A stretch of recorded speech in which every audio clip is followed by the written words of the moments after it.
The next match we'll be playing is going to be between Team GOML and Team Is Butter a Carb.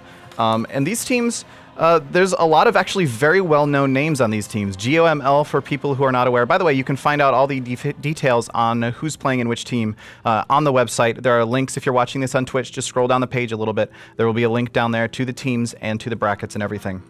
But GOML, that's Dillypoo, that's Cubsy, that's Evangeline, and that's Ro8. These are some names. Possibly Ro8 is a little bit of an underdog at the moment. He's not super well known just yet, but we have seen some really great play out of him in a couple of the GCD Cups, I believe. But people like Dillypoo, like Cubsy, like Evangeline, these are names that have been around for ages. We know these are solid players. They've been basically kicking butt on the ladders for years. I'm excited to see these guys play. Yeah, and of course, the round of 8 is going to be best of 3. That's why Shake It Off took it 2-0 over Team Nihao. And then once we get into the round of 4, that is going to be best of 5. And of course, our grand finals is going to be best of 7. So there is going to be a lot of chances for these teams to kind of switch up their comps, decide the map to play. But of course, best of 3 right now, you're really on your back heel if you lose that first match. But we're going to be jumping right into the match. I know you guys at home really want to watch as many matches as you can today. Yeah. We're going to get the action to you as fast as possible. So we're already going to be getting in. Of course, on the left is going to be the team of GOML when you guys get into the arena. And of course, Butter is a Carb is going to be on your right. Yeah. But again, well-known players. You guys will notice them once you see it on the unit frames. Yeah, we should actually talk a little bit about Is Butter a Carb. We went through the team composition of GOML, or the players on GOML a second ago, but Is Butter a Carb has some really well-known players as well. Chanimal, this is a BlizzCon champion, Chanimal. He is a very, very solid Warlock. We have Goreki, who's an extremely solid multi-classer. We have Rosita Jones, and we have Cytrix. And so we can see in this match, Rosita Jones, Chanimal, and Cytrix, they're going to be playing that MLP composition, Mage Lock Paladin composition, which has been extremely popular in Season 2. And they'll be going up against GOML, who's got Ro8, Dillypoo, and Cubsy. And they're going to be playing that Rogue Hunter Healer composition, also known occasionally as Thug Cleave, I believe, is the term for that one. Yeah, and we are going to see Ro8 on subs. So the big thing to note is going to be the time when his Shadow Dance is going to be available. That's when you're going to see the team set up. And of course, Dilly with his burst setup with the Crows is going to come often. But it looks like I do believe Ro8 got taken out right there. Yeah, the Water Elemental Freeze actually pulled him out of stealth, which is great because that opener is so important for rogue compositions. Of course, Chanimal is actually already taking a lot of damage as the Crows come out onto him. He's going to try and jump over here behind this Ring of Frost. Very well-placed Ring of Frost by Rosita Jones, giving Chanimal an opportunity to run over here and get away for just a second so that Cytrix can heal him up. However, a lot of cooldowns were actually used from Cytrix there. He did use his Execution Sentence as well as his Avenging Wrath. He does still have plenty of cooldowns available, but any little bit of advantage that GOML can get this early in the match is going to be super important. It is going to be. Now, Ro8 isn't having too much success trying to stick to Rosita Jones right now, and it looks like Rosita Jones is just outplaying him by himself in the middle of the map, not taking very much damage at all, as they turn it around with those double Ice Novas onto Dilly, forcing a deterrence already because Cubsy was in CC right there. Yeah, definitely. That is already one deterrence out of Dillypoo. Does not look like our cooldown tracker is working quite properly for that, so he does have one deterrent still remaining. Hopefully, we will be able to see when he uses that, well, if he uses that, if he has to here very, very shortly. But now, looking at actually the spread pressure, you don't normally see spread pressure out of a Thug Cleave, but they're actually doing a pretty good job of it, forcing Cytrix to spam as many heals as possible. Now, Cubsy, though, into the Deep Freeze. Shadow Fury coming out, going to lock down both Ro8 and Dillypoo. Dillypoo's stuck in that ring for just a second. He does get dispelled out of that, so he'll be fine for just now. And both teams are actually being very, very respectful of each other at this point in time. Neither of them really willing to go all out just yet. Yeah, respecting the damage. Has Dilly down to half again, having to Master's Call himself, trying to get out of there. Second deterrence coming already. Even though there wasn't any CC onto Cubsy, that might spell the end of the game if they have to go on Dilly again. Chanimal's with his Dark Soul fading right there. I do believe that it was his second one too. So they are going to rely on Rosita's burst at this point to set up the damage. Rosita doing a great job of harassing Cubsy non-stop as we see the enemy team has to stop that CC, but they're not doing that great of a job. All these deep polys are landing every single time. Shadow Dance coming out from Ro8 right now, putting Rosita Jones down to half right there with a save by the light proc, and that's a thing that you can watch for to see if they're managing to use the burst successfully. That save by the light is going to allow them to set up for another kill when the next Shadow Dance comes available. Yeah, it's important to note, though, that Rosita still has both of his ice blocks. He's not had to use Ice Block or Cold Snap just yet. So they're going to, if they want to use the Rosita as their kill target, they're going to have to get through all of that, which is why I think we're going to see them focusing primarily on Chanimal as time goes on. However, as you said earlier, Dilipu has used both of his deterrences. I believe he will have another one available here relatively shortly, but all of the offensive cooldowns are now coming up for Team Is Butter a Carb. They have the Frost Orb available. They have the Dark Soul available. So we're going to be looking for another big heavy burst, and we could be seeing it very, very shortly. There was a stun, a full Fist of Justice onto Dilipu. It was dispelled, but now Cubsy in that fear. No Dark Soul used yet. The Frost Orb does come out, and there's the Ice Nova as well. Dilipu could be in a little trouble here. He does get the Iron Bark. Cubsy very briefly rooted over there out of line of sight. Now he's into the full Polymorph. He was not able to get into form in time to block that. He's going to get run into the ring as well. And Chanimal with that Blessing Protection on him, GOML is just not able to keep up that pressure. They're not, but they are doing a great job defensively. All of Ro8's Shadow Dances haven't seemed to be doing much, except for that last one that forced the Save by the Light out of Rosita and nothing else. As you can see, no Cold Snap used, no Ice Block used yet, so they're sitting great at this point. Dilly down to half right there. Even the Holy Paladin getting involved with that Denounce. Having to LOS his healer to stay alive. There he goes. Now they're back together, but Chanimals is sitting right on top of him, getting the fear off on to Dilly right there momentarily because Cubsy was not a good target behind that pillar. As we do see Citrix is doing a great job. Look at that, just sitting in the back, and it seems like they are harassing Ro8 so much. He hasn't done anything this match so far.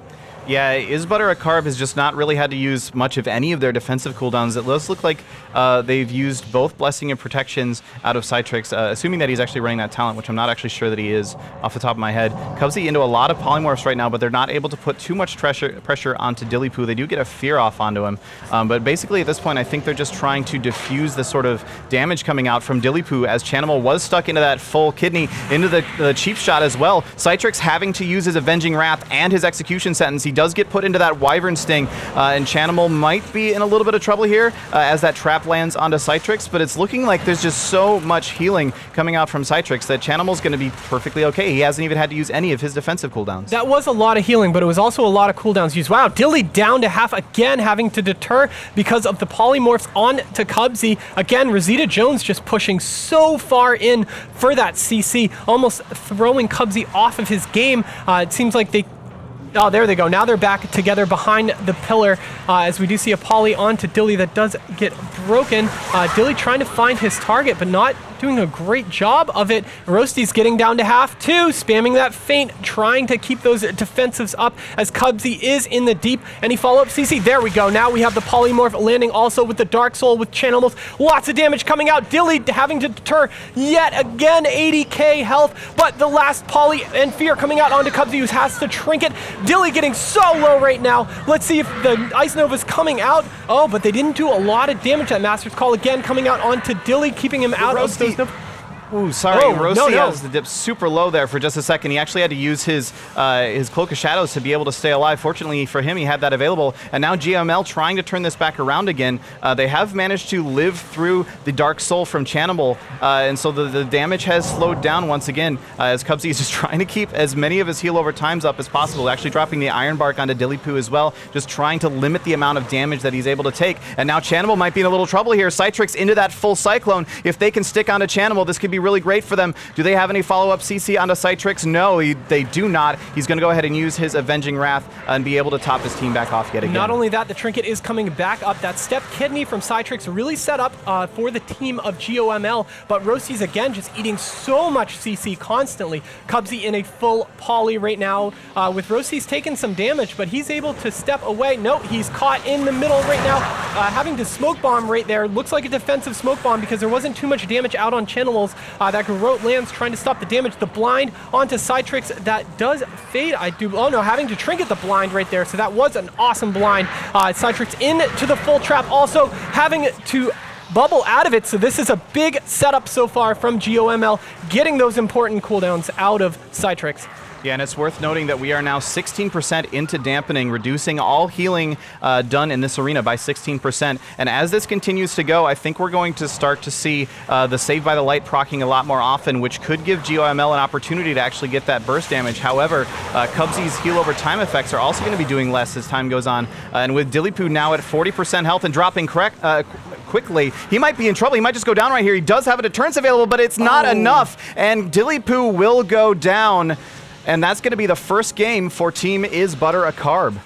And I'm really glad that Rosita Jones is in a tournament like this. He's such an amazing mage, doing a great job of setting up that CC, and it's so tough when you have a rogue and a hunter that has to constantly be caring about where your druid is and the CC landing. Because every deep that goes out, you have to have the answer to the polymorph immediately, or you're just going to hit this long CC chain that you can't do anything about. Yeah, and it was really, really impressive to see how well Is Butter a Carb was able to deal with the sheer amount of damage that GOML was capable of. Like, just looking at the scoreboard after it, there was a 94k eviscerate that Ro8 was able to pull off in there. That's a lot of damage, and the fact that he's able to do that is so much damage to actually have to deal with, but it never actually really looked like Is Butter a Carb was in any real danger of dying at any point. There was a couple of moments where I thought they might have an opportunity to get Chanimal, but they just did not have enough CC on Citrix in that amount of time to be able to follow up on it and get themselves a kill.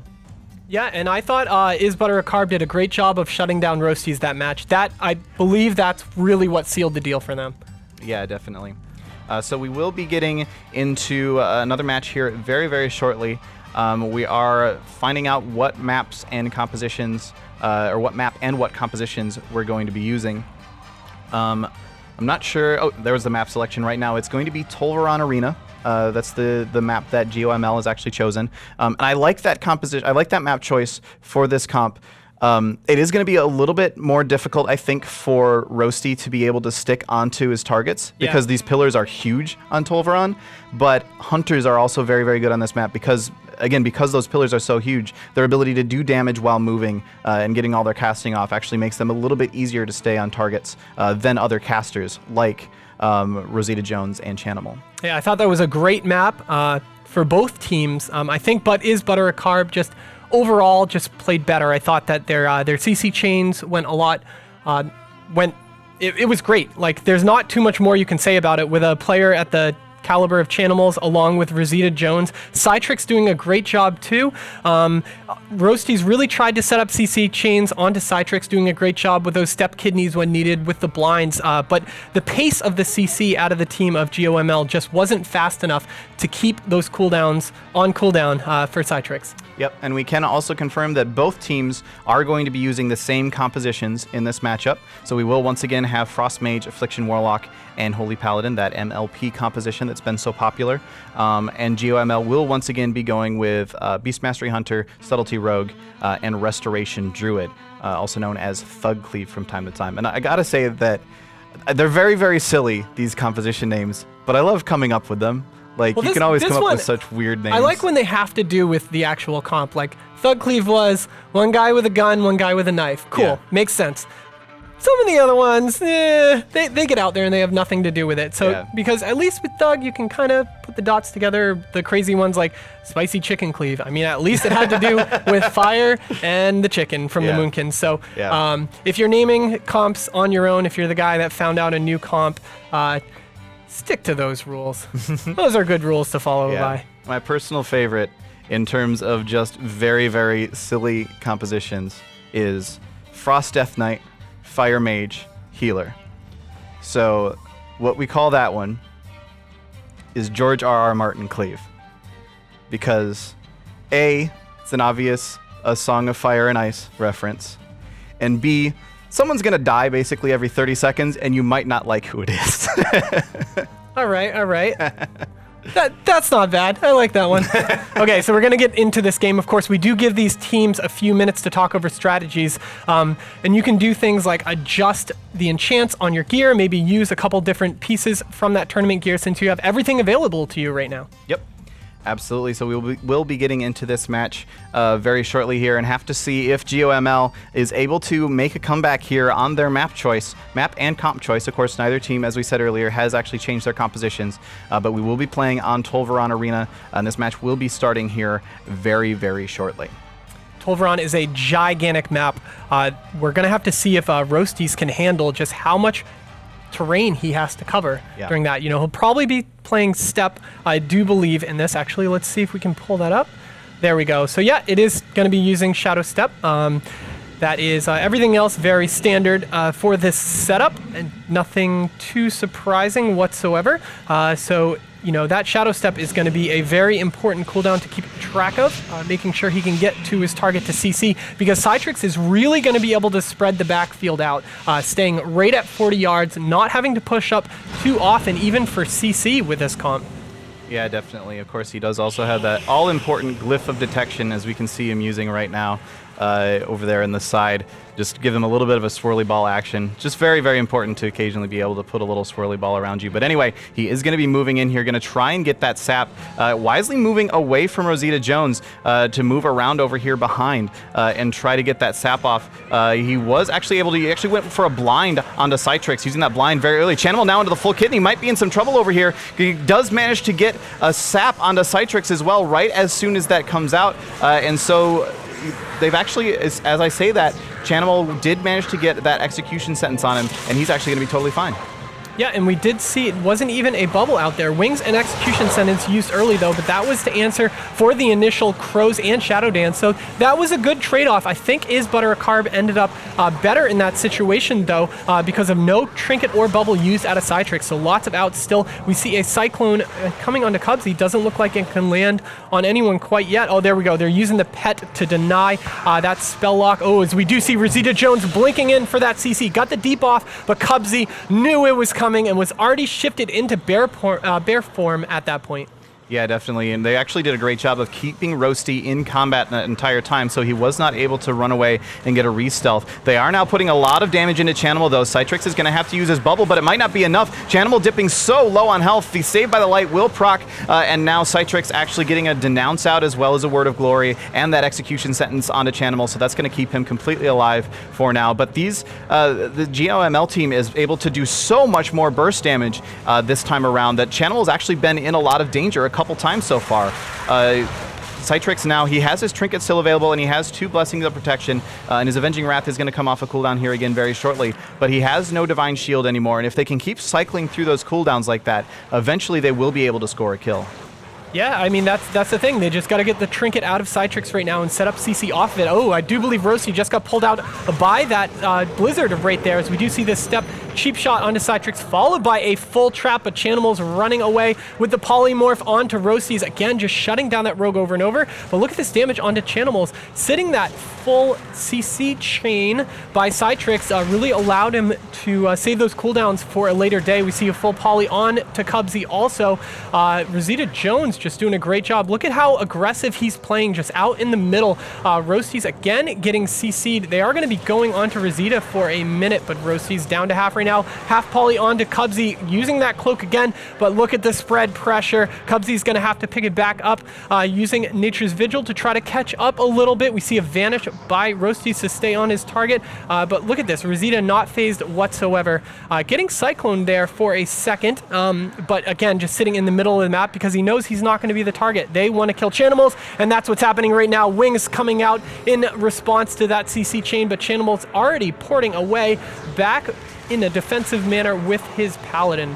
Yeah, no, that may have actually been a little bit of a slip-up from Team Carb there. They used not only Wings and Execution Sentence there, but also Chanimals used his Dark Regen, so that's a lot of cooldowns that GOML was able to just get out of Carb. And a full kidney onto Chanimals with the Cheap to follow it up, stopping the damage with the Cyclone onto Rosita too, and this might spell the end for Chanimals. Wow, that CC chains by Citrix. A great job by Cubsy pushing up for that CC on to Rosita, because he would have been the person that would have been able to save the team. Damage difference that game, though. Dilly just really coming out with the damage. We see him at 3.3 million. Rosita was doing a great job of CC, but the damage just wasn't there as much as last time. Yeah, definitely. And I think there was a couple of just very clutch last-second saps that actually came out of Ro8 in there. Interesting note about Ro8 is that this team, GOML, actually originally signed up with Peekaboo. Yeah, when they originally signed up, Peekaboo was on their team. Peekaboo has now gone over to team Tempo Storm, I believe, is who he's on. Yeah, Tempo Storm is the team that Peekaboo is now on. So they had to get a replacement rogue. And Peekaboo, that's big shoes to fill. So Ro8 coming in here and feeling like, no, I've got to prove to everybody I'm every bit just as good. And I think in that match he totally did. There were a couple of times where, actually in that last burst there, he managed to get a sap onto Citrix right as Citrix used his Avenging Wrath, but hadn't actually used a heal yet, so he was out of combat at the time. He was still able to be sapped, and that was just an extremely important maneuver that gave them just that split-second extra CC that they needed to be able to get that kill on Chanimal. And the big thing to note was Cubsy really wasn't CC'd very much at all during that match. Even though we saw Rosita Jones just pushing up so far, I think they identified that that was the issue in the last match, and Ro8 really was focusing on trying to stop the CC landing on Cubsy. And this being such a huge map, he really was able to sit back and let those HOTS do their work.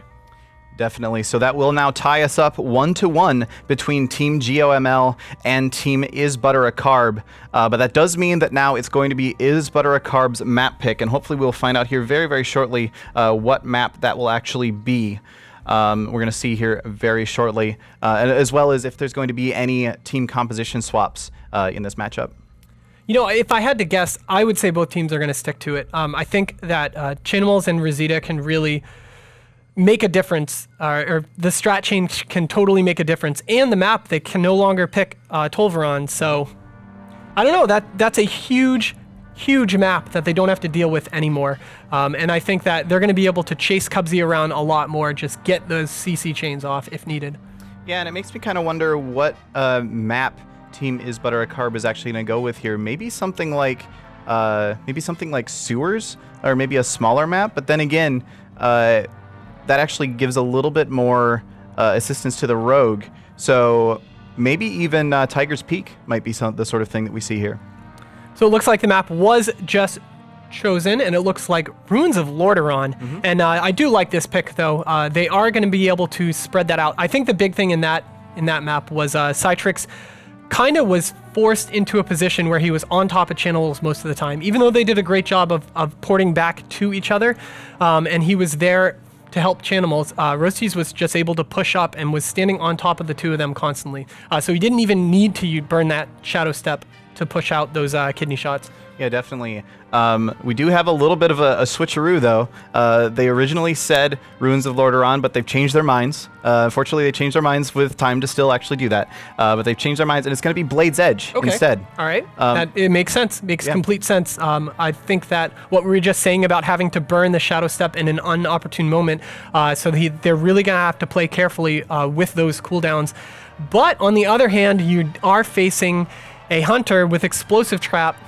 So look for big plays out of Dilly to really seal the deal. You know, every time that they're able to push that Paladin out of position with a well-placed Explosive Trap, you know, they can start to line up the kill. Yep, and we will be going with the same compositions yet again. Like you're saying, I think this makes total sense. They have both one game each as this composition, so obviously in this matchup, that's totally possible. So we're going to see GOML playing that Rogue, Hunter, and Healer composition up against Is Butter a Carb playing that MLP, that Mage, Warlock, and Paladin composition. And we're going to have to see how this match turns out as the gates are just about to open. Yep, and it looks like pretty much standard specs out of everyone. We did see a couple things last night in the method matchup. I saw Elite using Holy Prism. You know, after the slight execution sentence nerf, Holy Prism overall is a great tool to keep yourself mobile, you know, just constant heals out of that. But it looks like we are going to have execution sentence from Citrix again. With Heart of the Wild from Cubsy, so that is a little bit of a change, actually. So that will let his... he might be able to help out with some damage on his team. So they may have a strat up their sleeves with that. Immediate blind, followed by also a Wyvern Sting onto Rosita Jones with a bop onto Chanimals super early too, really stopping that initial burst out of Ro8's.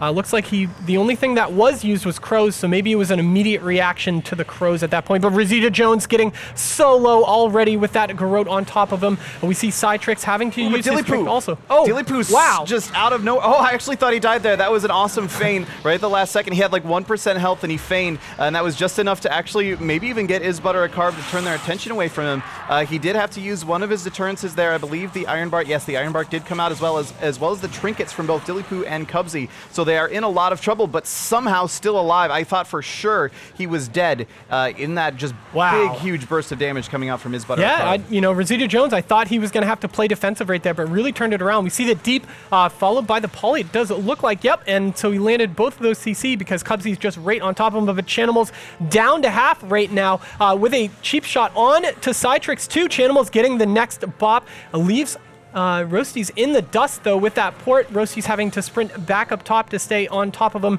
but that bop is still up. But Dillypoo again, there's the second deterrent. Rosita Jones by himself just putting that pressure out. Yeah, and Dillypoo actually kind of line of sighting his healer there for a second. He went down under, I don't know, maybe it was just a little bit of a miscommunication. He jumped down to go underneath the bridge while Cubsy was still on top. And that may be the sort of thing that maybe he wouldn't have had to use that deterrence if they'd been together. Unsure at this point. Cubsy actually just had to use his Nature Swiftness as well just to try and keep Dillypoo alive. But here they're going onto Chanimal yet again. No CC onto Cytrix just yet. So it looks like he's going to be able to heal Chanimal up once again just fine. But we do have a Cyclone onto Rosita Jones. And I like that choice to start CCing and putting those Cyclones onto the DPS again, because the sheer damage coming out from Isbutter a Carb is so much trouble for Cubsy to deal with. If he can just slow that down a little bit, gives his heal over time effects more time to heal over. Yep, and we have a deep and a poly onto Cubsy right now. Dilly taking a lot of damage. This isn't good. Do they have any follow-up CC for Cubsy? Oh, there we go. The second poly onto him. Looks like we are going to get a third quick poly followed by the fear. Big CC chain, but look, Dilly is already playing super defensive, getting into the backfield away from these two casters, but choosing to come back in, and there the deterrence came back up. Of course, he's playing Crouching Tiger, Hidden Chimera, so he has that short deterrence cooldown. Yeah, definitely. I do not believe that he has another one for quite some time, though, at this point. So they're going to have to be very, very careful to try and keep him alive. Fortunately, Chanimal's Dark Soul has just fallen off, which is going to give them a little bit of breathing room, as that will be significantly less damage that they have to deal with. However, Cubsy has just been constantly CC'd this entire match, and Dillypoo's just having to run around like crazy, trying to stay out of line of sight. And of course, that means he's not putting out the pressure that GOML really, really needs if they're going to win this match. Dilly actually had to trinket that Fist of Justice because Cubsy was in that CC chain. So they have that out of him, but it looks like Cubsy's doing a great job of staying down below and line of sighting, using that Tranquility to get some heals out. We do see Cubsy going into bear form to stop that poly, but again, he's going to get trapped in caster. Looks like with the follow-up deep and poly, cheap shot onto Chanimals. Looks like an offensive block from Rosita right there. Trying to save his teammate with the wings coming out also from Cytrix, but I think Cytrix is doing a great job this time of not getting CC'd. Standing in the back, there we go. Now we have the Fist of Justice on to Dilly with the Iron Bark on top of it with the Fear onto Cubsy also, as Cubsy is now out of it, but wasn't able to get those heals out just quick enough, and Dilly falls. That was a great match by Isbutter a Carb. Yeah, that was so much damage from them as well. They were just really not able to, there was nothing left. Cubsy used every single cooldown he had available. I don't believe he actually used his Heart of the Wild, but every other cooldown that he had available was in that immediate burst there. Nature Swiftness, the Iron Bark, probably some other things that I'm not thinking of right now. Just every single cooldown that he could throw at him, and it just was not enough to keep him alive. Yeah, it was a lot of damage. I really liked that block out of Rosita Jones. He was able to continue that CC chain. He blocked a short Garrote on him, so, those split-second decisions, that's a big one for a mage. I really like that in tournament settings when you know that, it was 1-1. If he would have died there because of using that block, he would have thought back to himself, should I have? But you really have to gamble sometimes, take those risks to pull out the wins. Yeah, definitely. It was a risky maneuver to do that. And I think if GOML had gotten another 30 seconds to stay alive through that match, they might have been able to realize that Rosita did not have any ice blocks left, and they could have possibly gone after him instead. But Unfortunately, that's not how the cookie crumbled in this particular situation, and so Is Butter a Carb will take that win 2-1 over GOML. And in fact, if we can go ahead and take a look at the brackets really quick, we'll give you guys a quick look once again at where things are headed from here. So Team Shake It Off winning in the first round versus Nihao. Then we'll be matching up against Is Butter a Carb in the round of 4. That's going to be an exciting match. That That one right there, that's going to be great. I can't wait for that one. So, of course, then we're going to have Luminosity versus Tony Del Bronx. That's going to be our next match, I do believe. We'll have to see if Supatiz ends up there, because I think he was a pretty important member of the team, you know, choosing to learn that Warlock, which was actually paying off for them when I was watching them queue online. So that's it'll be interesting to see if he's going to be the guy that can pull the team up, or if he's just not going to be there because he's in Australia. Yep, definitely. All right, we are going to go to a very quick 2-minute break. And as soon as we get back, we will have that next match for you of Luminosity versus Tony Del Bronx. We'll see you in just a couple minutes.